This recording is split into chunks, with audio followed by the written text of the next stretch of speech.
अस्सलाम वालेकुम दोस्तों, आपके अपने चैनल देसी घरेलू नुस्खा में हम आपको खुशामदीद कहते हैं। मेरी तमाम दोस्तों से गुजारिश है जो पहली मरतबा हमारी वीडियो को देख रहे हैं, ऐसी मज़ीद वीडियो देखने के लिए हमारे चैनल को सब्सक्राइब कर लें और बेल आइकन को दबाना हरगिज़ ना भूलें ताकि आने वाली हर वीडियो का नोटिफिकेशन आप लोगों को मिल सके।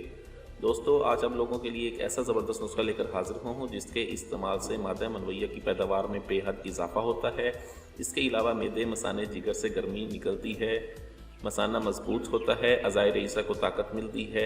ऐसे तमाम तरह अफराद जिनमें टाइमिंग का मसला है, जरियान का मसला है, ज़कावत हिस्स है या सूरत अंजाल है, फ़ोन पर बात करते से कतरे आते हैं, ठीक है, या फिर कोई भी ऐसा मवाद देखते हैं, फाहश मवाद, उसके देखने से भी कतरे आते हैं, तो उनके लिए नुस्खा बहुत ही ज़बरदस्त, बहुत ही आला है।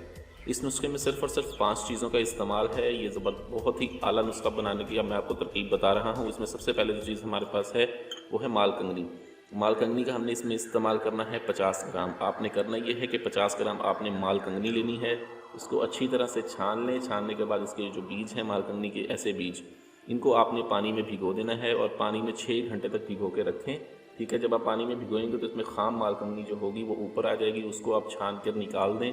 6 घंटे इसको भिगो के बिल्कुल, ठीक है, आप पानी को निचोड़ लें। निचोड़ने के बाद आप इसे एक खरल में डाल के खूब अच्छी तरह से कम से कम ज़ोरदार हाथों से इसे घूंटें। 2 से 3 घंटे तक इसको घोटते रहें। घोटते घोटते ये एक पेस्ट सा बन जाएगा। जब ये पेस्ट बन जाए इसको आप निकाल कर अलहदा रख लें। उसके बाद आपने लेना है सालिब पंजा 1 तोला, सफ़ेद मूसली का हमने इसमें इस्तेमाल करना है 2 तोला, सतावर का हम इसमें इस्तेमाल करेंगे 2 तोला, और साथ ही हम इसमें इस्तेमाल करेंगे सालिब मिस्री का 1 तोला। हमने ये तमाम चीज़ों को बारीक अच्छी तरह से सफ़ूफ़ बनाकर कपड़ छान करना है। कपड़ छान करने के बाद आप इसका सफ़ूफ़ जो है वो इसमें डाल दें और इसको अच्छी तरह से मिक्स कर लें।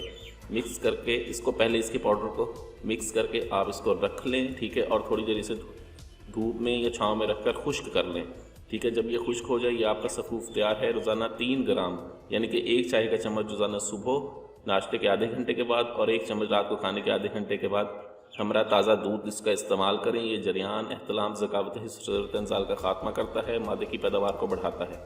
वीडियो अच्छी लगी हो तो इसे लाइक, शेयर और कमेंट ज़रूर करें। मुझे अगली वीडियो तक के लिए इजाज़त दें। अपनी सेहत का बहुत ख्याल रखें। शुक्रिया। अल्लाह हाफ़िज़।